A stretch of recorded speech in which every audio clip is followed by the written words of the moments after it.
بالعلم بل بالأدب تنال أعلى الرتب فعش حياة العلماء وقرأ صنوف الكتب.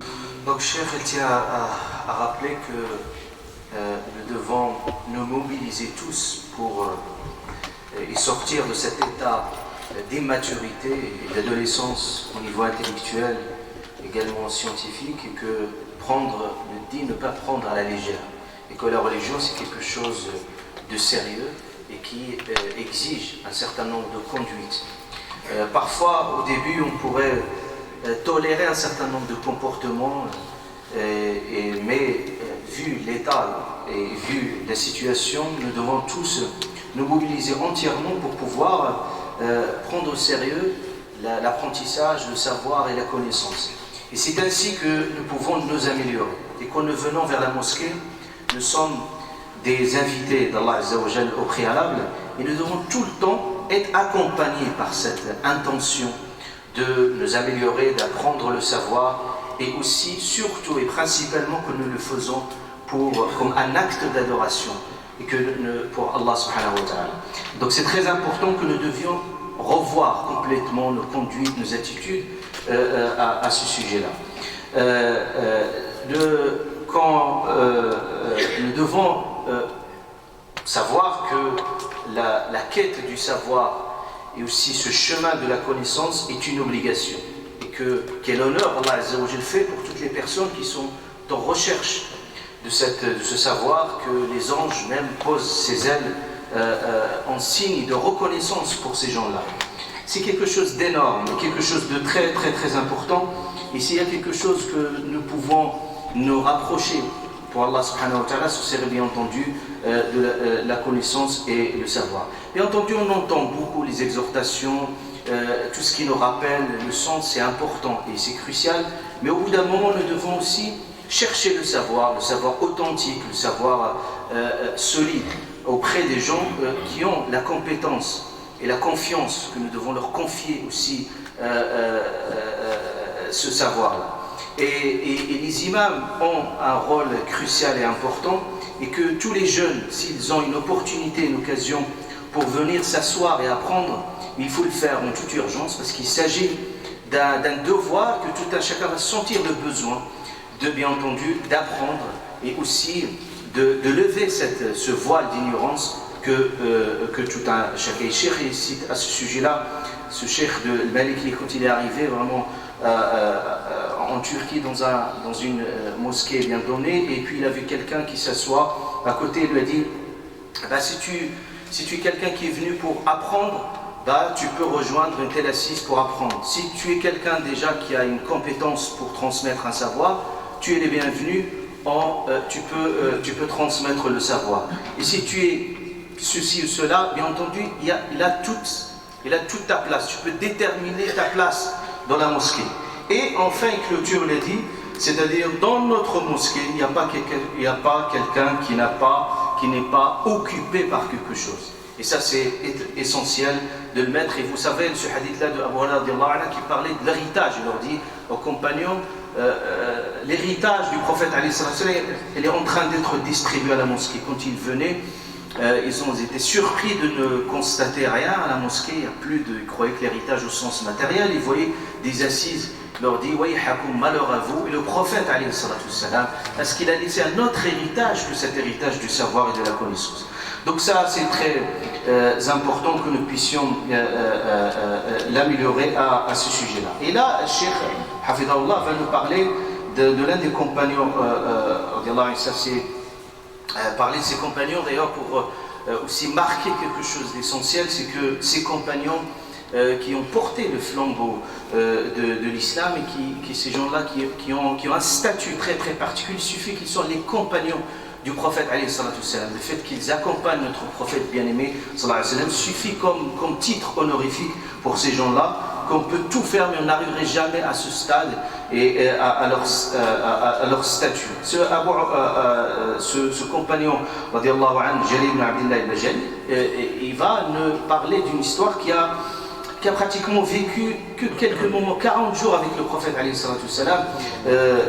et qui est mort, le prophète est décédé la même année quand il s'est converti à l'islam. Et pour autant, 40 jours, c'est comme des quarantaines d'années, pour dire qu'il a appris énormément de choses et qu'il a pu emmagasiner aussi, assimiler tout ce savoir qu'il va nous transmettre. Cheikh Hafidallah, il tient à ce sujet de rappeler, il dit, j'ai resté parfois avec des choulours 30 jours, mais c'était comme des trentaines d'années, tellement qu'on baignait dans cet environnement du savoir et de la connaissance, dans tout ce que le terme peut renfermer. Ce compagnon qui disait à ce titre-là, il dit, à chaque fois que je voyais le prophète, il sourit, sallallahu alayhi wa sallam, et à chaque fois, jamais il détournait son regard de moi, sallallahu alayhi wa sallam, et qu'il a promis, s'est engagé avec le prophète, bien entendu sur un certain nombre d'engagements.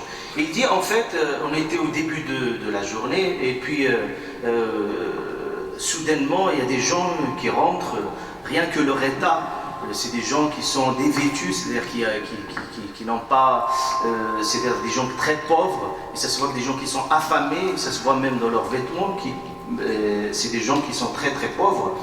Et puis le prophète alayhi salatu salam, quand il les a vus, d'ailleurs il a dit rien que quand le prophète alayhi sallallahu alayhi wa sallam les a vus, on a vu que son visage il a changé, un visage un peu crispé, c'est-à-dire qu'il avait une amertume.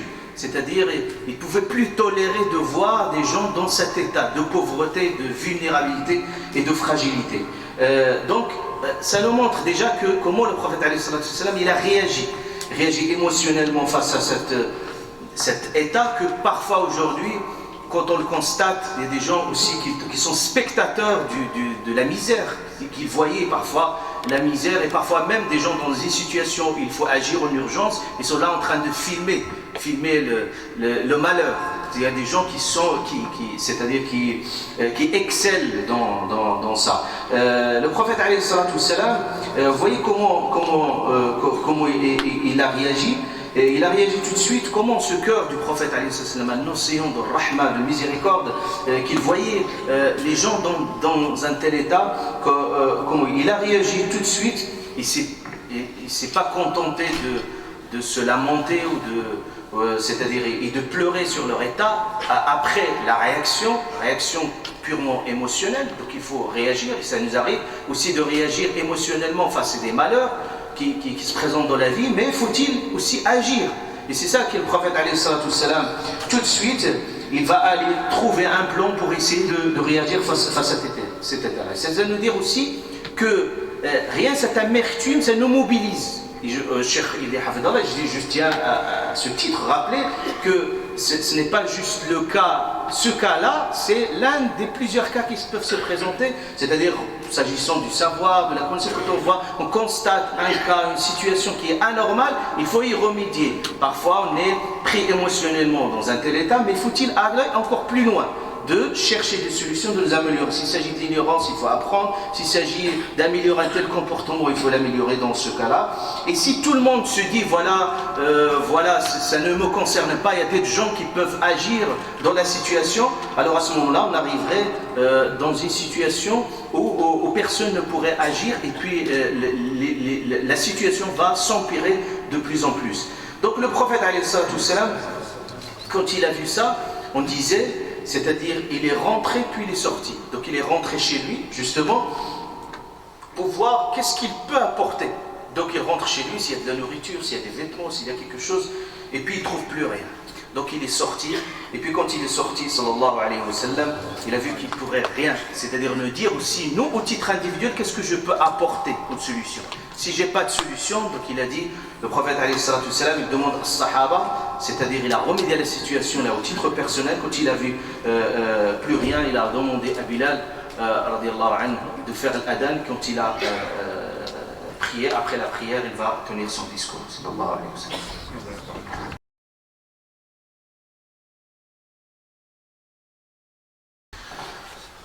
Donc toujours dans la continuité, Inch'Allah, de ce hadith, on voit que notre prophète bien-aimé sallallahu alayhi wa sallam, qui était le modèle et qui a incarné cette exemplarité dans ses attitudes et ses comportements, on voit à ce niveau-là quand il a commencé déjà par soi-même. Et ça, c'est un message que nous devons transmettre et aussi l'appliquer à tous les niveaux. Quand il s'agit d'un projet, par exemple d'une mosquée ou n'importe quel projet, il faut déjà que les responsables, et en priorité, et en particulier l'imam et tous les responsables, commencent déjà par eux-mêmes de donner l'exemple.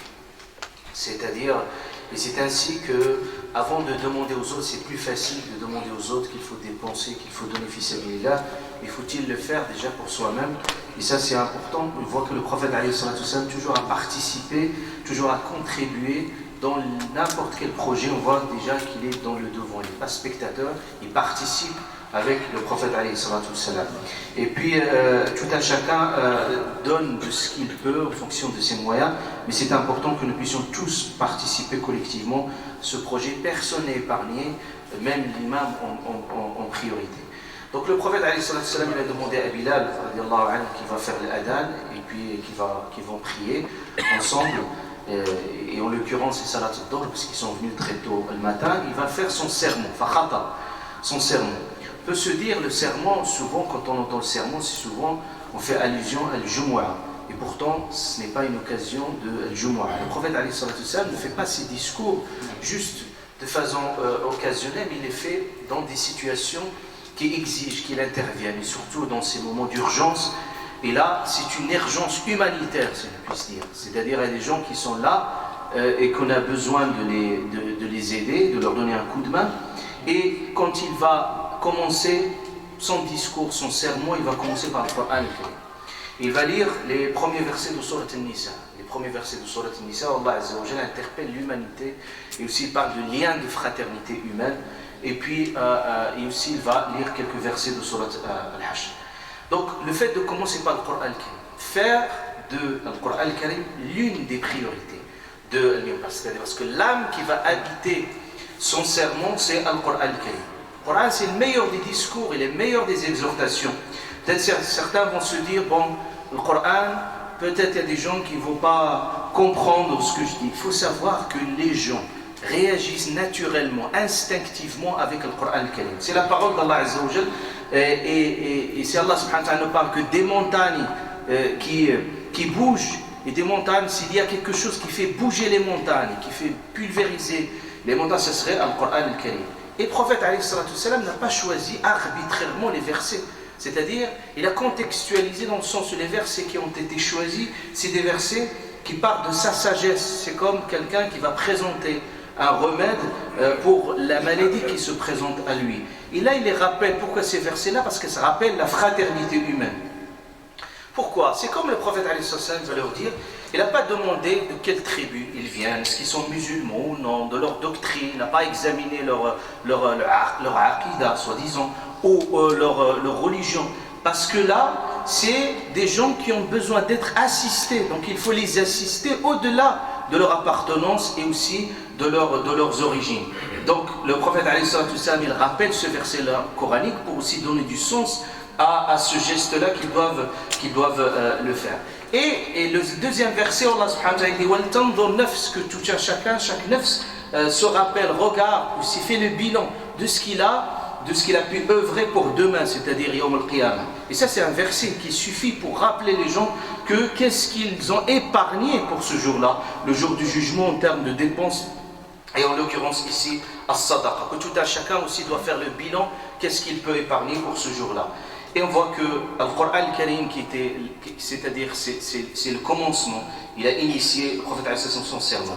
Et puis il dit, tasaddaqa, le prophète il dit, quelqu'un il a dépensé, il parlait de quelqu'un, il a dépensé un dinar, quelqu'un il a dépensé un dirham, quelqu'un il a donné de son habit, quelqu'un il a donné du blé, quelqu'un qui a donné des dattes, et quelqu'un il a donné juste la moitié c'est-à-dire d'une date. Premièrement, le prophète a tenu un discours très très bref. Et pour nous dire également, parfois des gens qui viennent récolter de l'argent, par exemple, et quand il vient par exemple au moment du sermon, parfois il tient un discours avant le sermon déjà, peut-être un quart d'heure. Et ça, c'est une mauvaise façon de procéder. Le prophète on peut juste de quelques instants juste pour rappeler qu'est-ce qu'il faut faire dans les situations, et puis l'imam, bien entendu, c'est lui qui s'occupe du reste. Le prophète alayhi salatu wassalam, on voit qu'il n'a pas gêné les gens. C'est ça ce qui est essentiel, c'est que parfois il y a des gens qui sont dans leur façon de demander aussi la quête de l'argent, parfois ils sont dans l'harcèlement, c'est-à-dire et parfois même des gens qui désignent des personnes, des Cheikh Hafidallah, on a vu des personnes qui voient quelqu'un voilà, qui a de l'argent dans l'assemblée, dit celui-là il peut ne suffire tout l'argent qui nous reste. C'est pas une façon de procéder, on doit regarder et on doit bien entendu réévaluer complètement notre façon de procéder. Le prophète alayhi salatu wassalam ne voulait pas mettre les gens dans la gêne, donc il commence première par priorité. Il parlait du dinar, après le dirham, c'est-à-dire par échelle de priorité. Le dinar, parce que ça relève de l'or. Si quelqu'un peut donner de l'or, quelqu'un qui peut donner de l'argent, l'argent c'est-à-dire celui qui ne peut pas, qui peut donner du blé, celui qui ne peut pas, qui peut donner aussi des dattes, etc. C'est jusqu'à qu'il arrive, quelqu'un qui ne peut rien donner, au moins il donne la moitié d'une date, c'est-à-dire que tout le monde peut le faire. Et d'ailleurs le prophète alayhi salatu wassalam, il parle de ce qu'il voit, de sa réalité, de son contexte anthropologique, au sens que les gens, qu'est-ce qu'ils mangeaient, leur nourriture de base, qui étaient les dattes, etc. Et puis, c'est comme il dit que tout un chacun doit participer. Chacun à son niveau en fonction de ses moyens. Commençons par le plus haut, ceux qui ont de l'or, ceux qui n'ont pas de l'argent.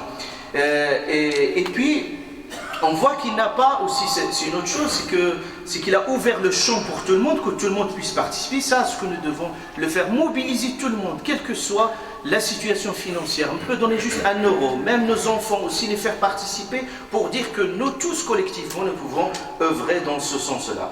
Et puis, on ne peut pas, Allah Azza wa Jalla aussi parler dans le Coran al-Karim de certains qui sont dans le mépris ou sont quelqu'un c'est-à-dire dans la dévaluation de ce que donnent les autres. Regardez celui-là, il a donné peu, etc. Jamais on entre dans ce registre-là. Et le prophète alayhi salatu wassalam dit également, et ici dans ce hadith-là, il n'a pas dit donner, il a dit quelqu'un qui a donné, parce qu'est-ce qu'il est sûr de ses compagnons qu'ils vont donner.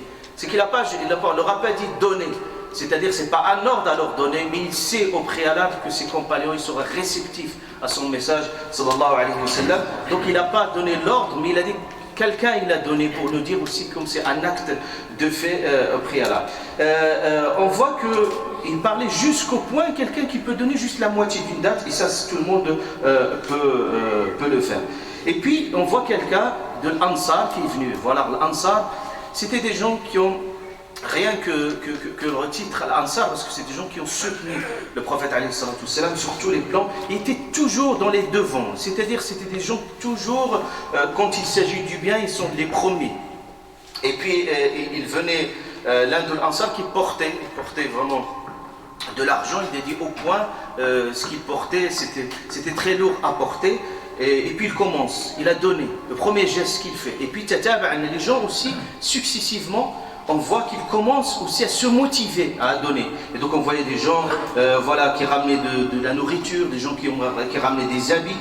Et puis, soudainement, on voit le prophète, vous voyez son visage, au début, sallallahu alayhi wa sallam, il crispait un visage aussi c'est-à-dire qui a changé. Là, on voit que le prophète, il avait un visage plein de joie, plein de sourire, parce qu'il voyait que Sahaba se sont motivés, qu'ils vont aider ces gens-là. Et puis, on voit que le prophète ne s'est pas contenté de faire le chef, où des gens ils sont en train d'exécuter ce qu'il a demandé de le faire. Non, bien au contraire, le prophète, vous voyez qu'il va remercier tout le monde pour ce qu'il a pu faire.